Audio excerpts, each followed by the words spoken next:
Bonjour à tous et bienvenue sur la chaîne Esquisse Miniature où dans cette vidéo on va visualiser les différentes images que j'ai reçues pour le concours de Pimp My petite voiture sur le thème de Halloween. Donc il y a à peu près un mois de ça, j'ai lancé un concours sur la page Facebook de gazland.fr dans laquelle je proposais en fait à tout le monde, tous les participants, tous les gens qui sont abonnés à cette page, d'ailleurs je vous invite à la rejoindre si vous aimez le jeu de petites voitures Gazland, je leur ai proposé un concours dans lequel ils pourraient gagner donc 3 packs d'accessoires issus du projet Craft and Furious qui est actuellement en ligne sur Ulule. J'ai donc reçu des photos et donc on arrive à 6 personnes qui ont réussi à finir à temps la voiture sur le thème d'Halloween. Donc on va pas éterniser trop longtemps non plus.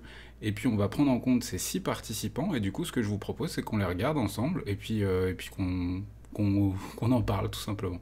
Alors, participation numéro 1, il s'agit d'une voiture qui a été faite par Benji RSH, qui est, il me semble, l'admin, ou en tout cas le créateur du groupe de la page Facebook donc, de gazland.fr, qui nous a envoyé donc une espèce de voiture avec une pelleteuse à l'avant remplie de cadavres ou de zombies. D'ailleurs, je reconnais des figurines 1/72e. Je sais pas si c'est le zombie bag du jeu de plateau zombie ou pas. Je sais pas du tout. Mais on voit que c'est du 1/72e, hein, ça, il n'y a pas de problème. On voit d'ailleurs que ça match très bien, hein, c'est une échelle qui marche, même si la plupart des figurines, des voitures Majorette, Hot Wheels, etc., c'est plutôt du 1/64. On sait bien que l'échelle pour ces petites voitures est pas très bien respectée, donc là ça marche vraiment super bien. Donc il a mis une pelleteuse à l'avant de sa voiture, bloquée par une espèce de grosse poutre. Alors cette espèce de poutre, je pense que c'est de la carte plastique ou l'équivalent. Au niveau du moteur, alors ça c'était soit sur le véhicule, je sais pas du tout. On a aussi un pilote qui sort sa tête pour tirer en même temps, enfin un passager. On va regarder les autres images. Donc ouais, effectivement, c'est bien un passager qui sort pour pouvoir tirer. Je sais pas qu'est-ce qu'il a rajouté en particulier sur la voiture. Là, il l'a peut-être même coupé en deux avec l'arrière d'une espèce de buggy et puis l'avant d'un truck. Les roues, là, ça, c'est pas des roues de petite voiture. Je pense que ça a été ajouté. Je pense même que c'est de l'impression 3D parce que si on zoome juste là, ah, je suis pas sûr. Peut-être. Je me trompe peut-être, mais si on zoome juste là, on voit les layers, là où il y a ma souris, on voit les layers de l'impression 3D. Donc ça ressemble à de l'impression 3D. Après, c'est très cool, hein, et puis à cette échelle-là, ça se voit pas. Donc nickel. Un réservoir à lance-flamme, donc un lance-flamme sur la partie arrière de la voiture. Alors le lance-flamme, je reconnais, ça peut être deux trucs. C'est soit un morceau de tuyau d'évacuation type Adeptus Mechanicus, soit un morceau de lance-flamme de Warhammer 40 000. Cette partie-là est assez reconnaissable. On a du fil électrique, ça c'est tout simple à faire et bravo, c'est une bonne idée. Rajouter un peu de fil comme ça donne un peu plus de vie tout de suite à la voiture, donc très très cool, vraiment très cool. On a du grillage qui a été rajouté sur un côté. Et puis le jaune choisi, bien sali en plus. Moi je trouve que c'est une couleur qui marche vraiment super bien sur les petites voitures. Ça saute aux yeux et c'est carrément cool.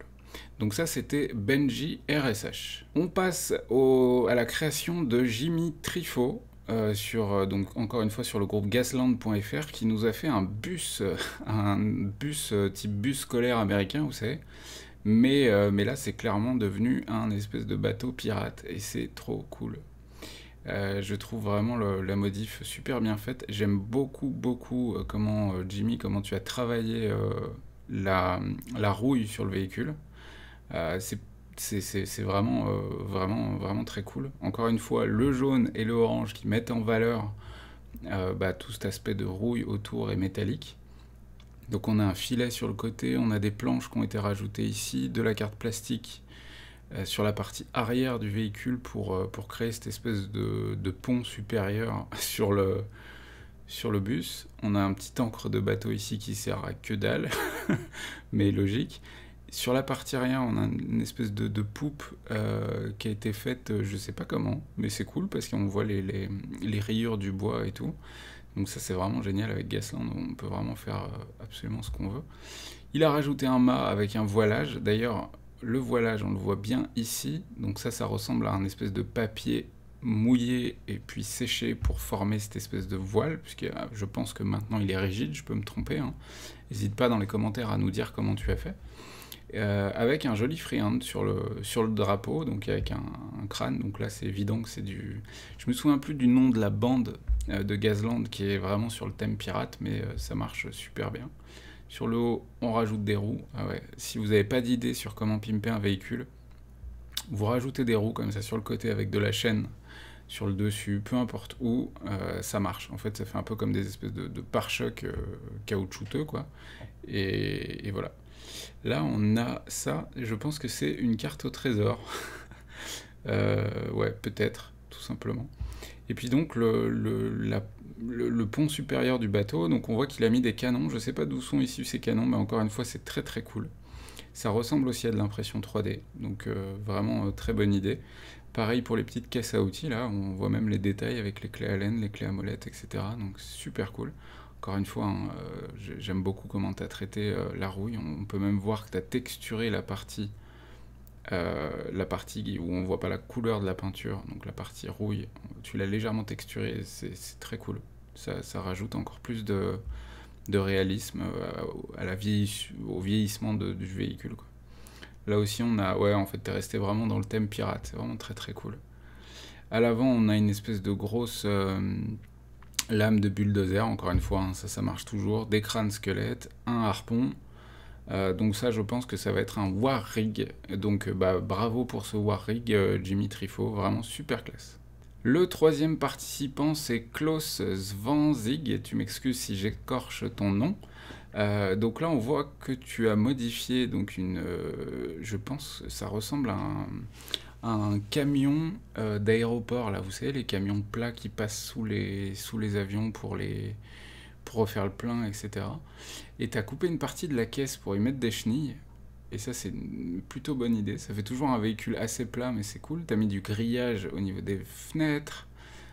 Sur la plaque avant, tu as rajouté un espèce de gros pare-choc pour éviter les tirs de balles ou ce genre de trucs. Roues arrière, tu les as laissées standard, pourquoi pas.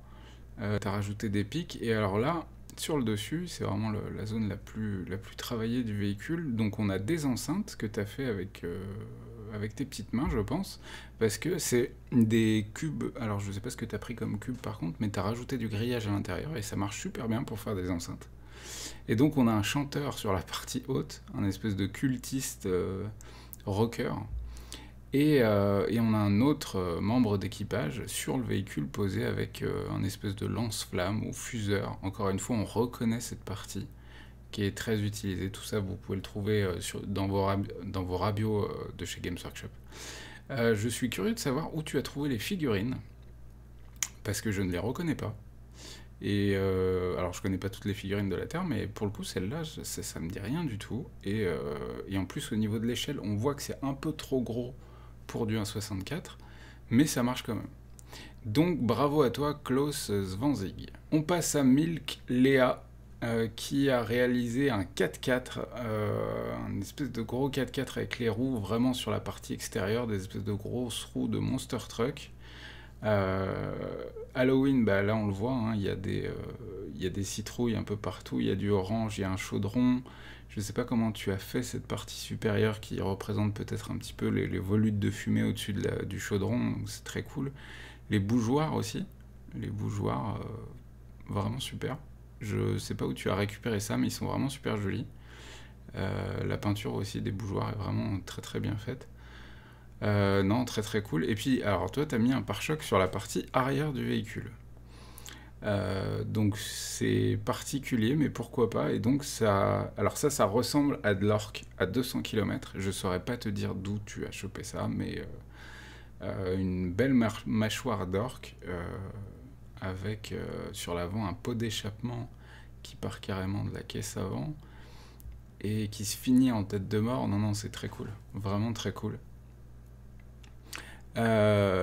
Vraiment super bonnes idées, surtout la pose des bougeoirs là. Alors moi j'aurais peut-être juste un tout petit peu travailler un peu plus la couleur du véhicule, qui est cool comme ça, c'est une couleur un peu typée fantomatique. Ne serait-ce que le salir, voilà, ne serait-ce que le salir.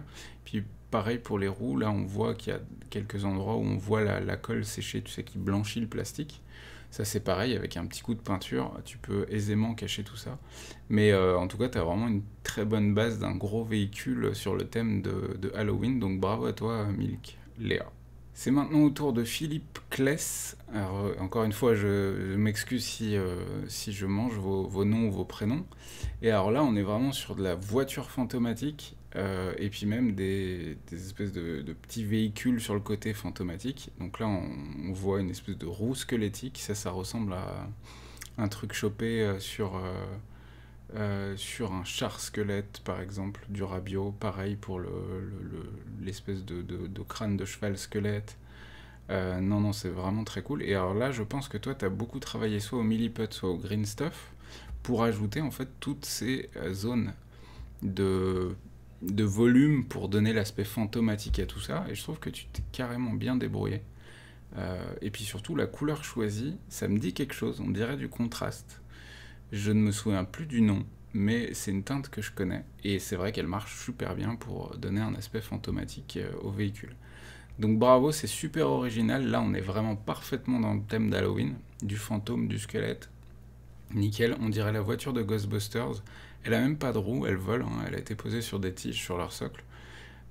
Super idée de modification, vraiment. Bravo à toi, Philippe Kless. C'est maintenant à Seawall, je sais pas comment ça se prononce encore une fois, c'est des pseudos, etc. Alors là, on a un espèce de voiture sarcophage, voiture tombeau, avec un pilote squelette à l'intérieur. On voit que tu as mis de la... Ça ressemble à de la photo découpe que tu as récupérée, je sais pas où. Pour faire le pare-brise, c'est une super bonne idée. On a des squelettes de partout, donc là c'est pareil, on est vraiment bien dans le thème Halloween aussi. On a un tombeau sur la partie arrière. Ce tombeau, encore une fois, il me dit quelque chose en termes de figurine. Ça ressemble peut-être à un tombeau plastique qu'on pouvait trouver dans un ancien HeroQuest, peut-être. Je peux me tromper, mais en tout cas, ça ressemble vraiment à ça.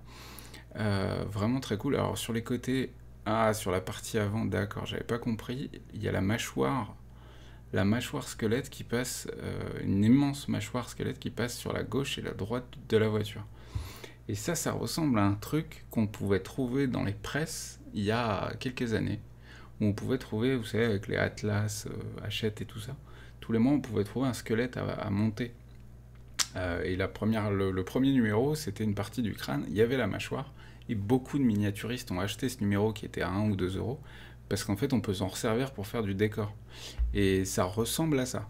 Je suis pas sûr de ce que je dis, encore une fois, n'hésite pas à le préciser dans les commentaires, je suis curieux. Sur les côtés, sur les roues, tu as rajouté des espèces de grosses pointes énormes. Je sais pas de quelle voiture tu es parti, par contre, ça ressemble à une voiture ancienne, hein, une voiture type des années 50, voire même avant, mais très cool. Donc le tombeau qui dépasse vraiment sur l'arrière. Encore une fois, cette fameuse mâchoire orque qu'on retrouve sur pas mal de créations. Je sais pas d'où elle vient cette pièce, mais ça doit venir de Rabio 40K, j'en suis quasi sûr, mais on voit que ça marche super bien. Donc encore une très bonne utilisation de ce Rabio. Donc parfait, génial, je suis fan, super voiture, bravo à toi Seawall. Et on termine avec Walter Sophie Orango, qui nous a fait une méga citrouille posée sur une voiture. Alors on ne sait pas si si la citrouille a poussé dans la voiture ou si elle est tombée sur la voiture, qui en plus la voiture est relativement plate. Et du coup, on peut imaginer presque qu'elle est écrasée par le poids de cette énorme citrouille qui fait son sourire narquois là. Et idée pas con, il a rajouté en haut une tourelle, donc on peut imaginer que la citrouille est creusée à l'intérieur, avec un tireur de MG sur la partie haute. Là, on voit que ça aussi, c'est probablement de la récup, et c'est une bonne idée, ça rajoute un petit peu de vie au véhicule du dessous. La grosse citrouille, je sais pas où tu l'as trouvée, mais elle marche super bien, c'est très cool. Là, sur le côté, je pense que tu as récupéré du Serflex, ça ressemble à du Serflex, pour faire l'échelle, et c'est une super bonne idée. Ouais, vraiment, très bonne idée de récup. Du gros Serflex pour représenter une échelle une fois que c'est pas en métallique, c'est une super bonne idée. Donc bravo à toi. Et alors, ce qui m'interpelle surtout, c'est que tu as l'air d'avoir une super piste de jeu derrière. On a envie d'en voir plus là sur le terrain de jeu aussi que tu as fait. Mais dans tous les cas, bravo pour ta participation, Walter Sophie. Là, on est sur du Halloween à 200%. J'ai terminé de vous présenter les 6 participants au concours donc, pour Craft and Furious qui peuvent remporter donc un lot d'accessoires destinés à pimper leur véhicule, à modifier encore leur véhicule. Donc normalement il doit y avoir 3 gagnants, 3 gagnants parmi les 6 participants. Mais vu que déjà le projet Craft and Furious a atteint les 100%, donc ça c'est une bonne chose, c'est-à-dire que déjà au moins le projet est validé. N'oubliez pas que vous pouvez encore acquérir les fichiers 3D, voire même les versions professionnelles si vous voulez imprimer, revendre ensuite les impressions de ce genre d'accessoires, etc. Je vous montre en même temps un petit peu ce qui compose l'ensemble de ce projet. Donc vu que le projet est validé, c'est carrément cool, donc je suis très content. En plus la commune Gazland est toujours super agréable dans l'ensemble, c'est vraiment que des passionnés qui partagent leurs créations, tous plus folles les unes que les autres, et c'est vraiment très cool. Du coup on va faire super simple, il n'y a pas de vote, voilà, on est en dictature, il n'y a pas de vote. Il y a 6 participants, ils vont tous recevoir un kit d'accessoires et c'est tout. Donc bravo à vous 6, merci beaucoup d'avoir joué le jeu, d'avoir envoyé vos photos sur Facebook, d'avoir participé, d'avoir modifié des véhicules sur le thème d'Halloween, donc en version un peu trash, etc. Vos créas sont super cool, j'ai pas grand chose à redire, c'est ça le gros atout de Gazland en fait, c'est qu'on peut vraiment faire ce qu'on veut à base de petites voitures, faire beaucoup de récup. Moi c'est vrai que j'ai lancé ce projet pour ajouter de nouveaux accessoires, de nouveaux trucs un peu plus finis pour les gens qui possèdent une imprimante 3D comme vous pouvez voir derrière moi. Ou pour les boutiques aussi qui voudraient pouvoir vendre des accessoires déjà prêts à l'emploi. Mais c'est vrai qu'il faut être honnête, c'est pas le moteur principal des passionnés de Gazland. Et ce que je comprends parfaitement, le moteur principal des passionnés de Gazland, c'est qu'on joue avec des petites voitures et qu'on va les modifier avec de la récup. Et ça, je le comprends parfaitement et du coup, il faut continuer dans ce sens-là. Donc pour les 6, je vais vous contacter assez rapidement là, via Facebook pour avoir vos adresses et vous envoyer un kit d'accessoires. Et puis enfin, oui, c'est pas nécessaire d'être participant en plus d'être contributeur sur le projet, hein, pour info, c'est pas indispensable. Si vous l'êtes, tant mieux, c'est cool. C'est gentil de me soutenir dans mon travail, mais c'est pas indispensable. Donc même si vous n'avez pas participé, vous recevrez votre pack. Et puis enfin, je vais juste en profiter une dernière fois. Il reste que 7 jours, en tout cas aujourd'hui, le 2 novembre 2020, il reste que 7 jours pour pouvoir obtenir vos plans 3D ou la version physique des trucs, des objets qui composent le projet Craft and Furious. Le lien il est dans la description. J'en profite également pour faire un autre petit coup de pub pour ceux qui préféreraient l'historique plutôt que les jeux un peu déjantés à la Gazland.